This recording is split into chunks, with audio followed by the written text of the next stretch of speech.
Thank you, Mr. Speaker. I rise for a point of personal privilege. Duggan has the floor. Thank you, Mr. Speaker. Members of the body, I would say I'm confused. I'm confused because over the last few weeks in committee after committee, the other side of the aisle has killed bills that make life more affordable for Virginians. I saw bills killed for the first-time homebuyer credit, Mr. Speaker. Saw a bill killed for a credit to help with child care costs. Saw a bill killed to implement a child tax credit. In rationalizing, stating the child tax credit not going forward, it was stated that we are gently laying 681,000 children on the table. One by one, Mr. Speaker, as if reading from a script, the decisions were rationalized based on tough economic decisions that has descended upon the Commonwealth. Further, Mr. Speaker, I vividly recall, shortly after our governor was elected, her stating that the first order of business was to right our financial house. Now, I say that I was confused because, Mr. Speaker, I thought Virginia's financial position was in excellent shape. I was wondering if perhaps I had wished existence of a reality that didn't exist. Was it a mirage that I seem to recall a very different financial picture when I evaluated our monthly reports? So, Mr. Speaker, I went to the Commonwealth of Virginia Secretary of Finance website to review the latest monthly financial report, which covered the first 6 months of this year. I seem to recall having reviewed it, but I wanted to review it again.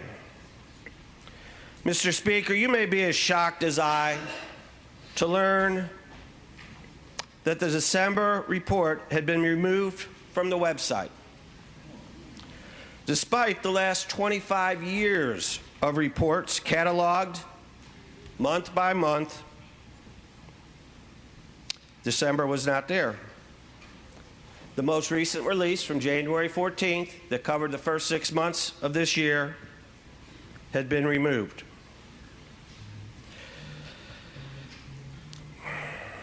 It used to be publicly posted. Members on this side of the aisle could not access it. Members on that side of the aisle could not access it. The public can't access it. So before I spoke today, several days ago, I reached out to our former colleague, Secretary of Finance, and I asked where I could find the Master Revenue Report for December. I wasn't asking for analysis or interpretation. I was just asking for the document itself.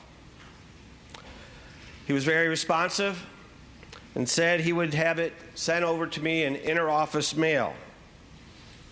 I want to pause on that. By the way, I've not received it as of today. I would like to pause on that.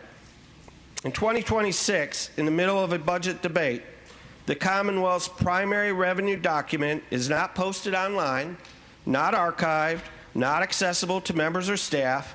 It is being mailed. That's not a partisan complaint. It's not a personal one. It is a process problem, Mr. Speaker. And I want to be fair about this.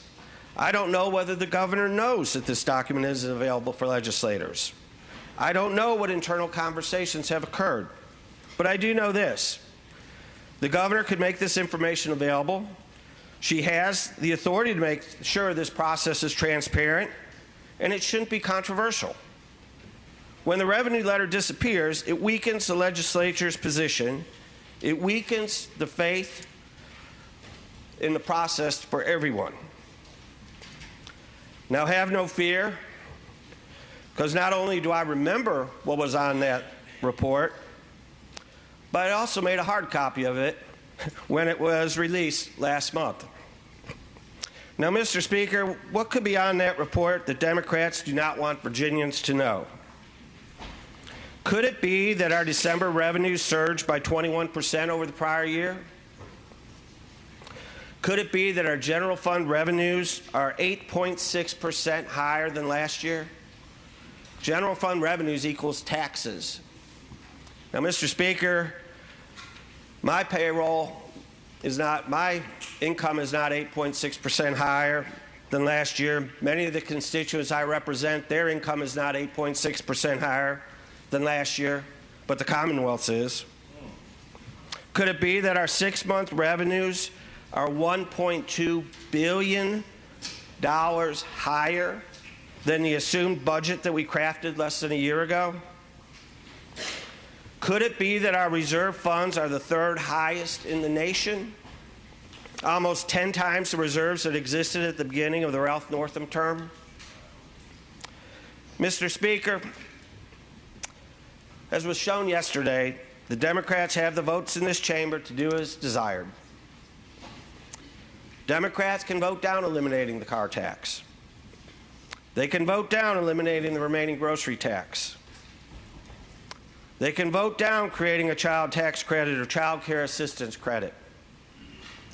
But what is not okay is lying to Virginia about our financial condition and blocking access to the key financial data that has been cataloged and available for the last 28 years, just because the facts do not support a desired narrative. As Republicans, we are ready and able to deliver on campaign promises to make Virginia more affordable. I hope I am wrong, but it does not appear the Democrats share that same commitment. Thank you, Mr. Speaker.